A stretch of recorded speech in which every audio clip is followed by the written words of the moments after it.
السلام علیکم ورحمۃ اللہ وبرکاتہ۔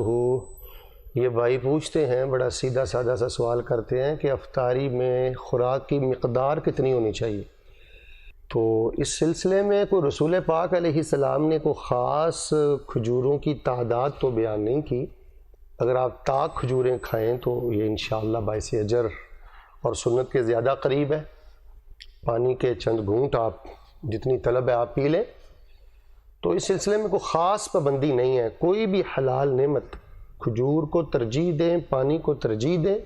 ادروائز اگر کھجور میسر نہیں ہے، پانی میسر نہیں ہے، تو آپ کسی بھی میٹھے حلال مشروب سے روزہ افطار کر سکتے ہیں، اور کسی بھی پھل سے یا غلے سے آپ روزہ افطار کر سکتے ہیں۔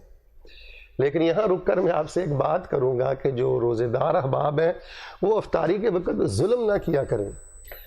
ظلم یہ ہے کہ دیکھیں، قرآن کہتا ہے وَكُلُوا وَاشْرَبُوا وَلَا تُسْرِفُوا، کھاؤ پیو اور حد سے تجاوز نہ کرو، اسراف نہ کرو۔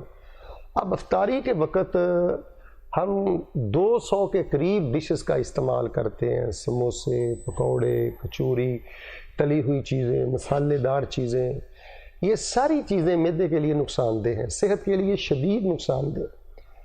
اب عین افطاری کے وقت کھجور کے ساتھ یخ ٹھنڈا پانی پینا، یا دودھ سوڈا استعمال کرنا، یا یخ ٹھنڈا روح افزا میٹھا مشروب پینا، یہ تو بالکل اپنے معدے کو برباد کرنے والی بات ہے۔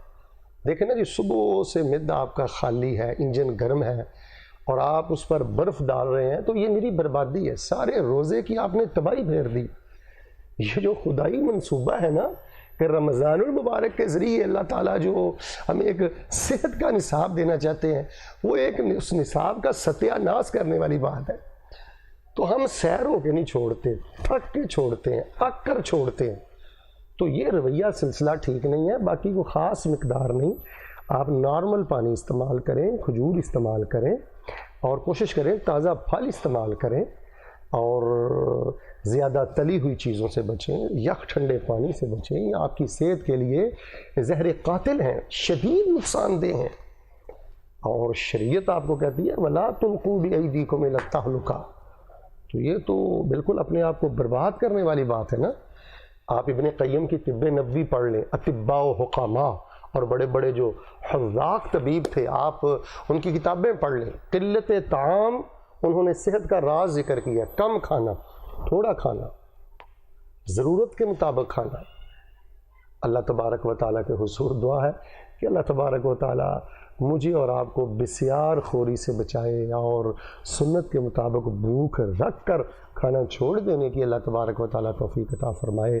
سبحان ربک رب العزت عما یصفون، وسلام علی المرسلین، والحمد للہ رب العالمین۔